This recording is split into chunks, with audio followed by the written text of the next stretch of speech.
You had the opportunity to sign J. Cole and Drake? Wow. Yeah. Well, Drake went through Adam at Koch. Called me one day, sent me a picture of Drake, let me hear his music. The music was phenomenal, but the picture was crazy. I'm like, what are we gonna do with it? This is the time I'm heavy gangbanging, and we got the city going crazy, but the records was crazy. So that was that. He said, all right, I guess you're right. The next year, I think I heard him on the Wayne mixtape and I almost fell out. He went so crazy on Little Wayne mixtape. I'm like, oh my God.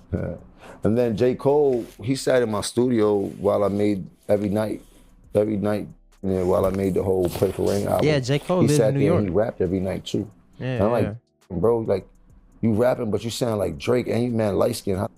This how I'm thinking, bro. So twisted and caught up in everything that I'm doing and not seeing being a businessman and being a real A&R like that. Just only worried about things that I like and things that I think I can push, and I'm not seeing a bigger picture. Like, and I'm telling you they nice. Like, duh. And looking back, like, you telling them they nice. Like, what was wrong with you? But I was so caught up in what I was doing, it didn't fit the picture of how I was moving. He was mobbing. I don't know if I told y'all in another video I did about Jim Jones, but he was moving crazy in the 2000s. Like, especially when balling was super successful. Like, he was really moving, really mobbing in the streets. I mean, so, but maybe it happened for a reason. Look how big these became.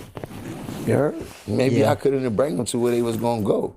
You should. God don't lie and time don't lie. You dig? So I tip my hat to them. You dig? I got to have that. I got those moments in my life where I can talk about. And there's a lot of other ones, but those are precious moments for me. Like, people, and those are truthful moments. They got to remember forever too. Whenever I bring it up, whether it means something to them, like it means to me. You know what I mean? Yeah, damn. Those are huge talents, man. Is there anybody else that you could have signed that you didn't or you passed up on? There's plenty of people, but I'm tired. I don't feel like talking about all that. The Weeknd, I could have signed The Weeknd. What? No 100%.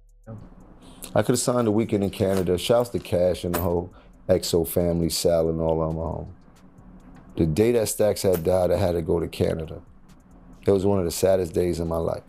Yeah, recipe Stax, man. Cash gave me a CD with a kid named The Weeknd on it. I never listened to it out. I won't say I threw it out, but I just never listened to it. And at that time, Cash was like a promoter out there doing his thing into the music industry. You remember, this pre-internet and all that and shit like that. Now, we laugh about that all the time right now, but he do know that day was a crazy day for me, you know what I mean? And once again, maybe that was too early for Weeknd. Remember, what year Stax died? They 04, 05? Like 07, right? Like, what year Stax died? 07, 08, right? Because I was like fresh out of school. Nah, it was balling. Yeah, I was fresh out of school when balling hit. That had to be like 07, 08. Yeah. 2007. Yep. Shouts to Stax, man. Yo, cause look, that Bird Game mixtape was out. You know, life's like a movie, like that. It was crazy in the streets. So yeah, I remember around that time. Incredible talent, man. Incredible life's talent, like but movie. So that was 07. Man. And I kept back to back. It was like Stax passes and my best friend Holly passed. It just was so much. That song, just from the life we was living, it's just crazy, man.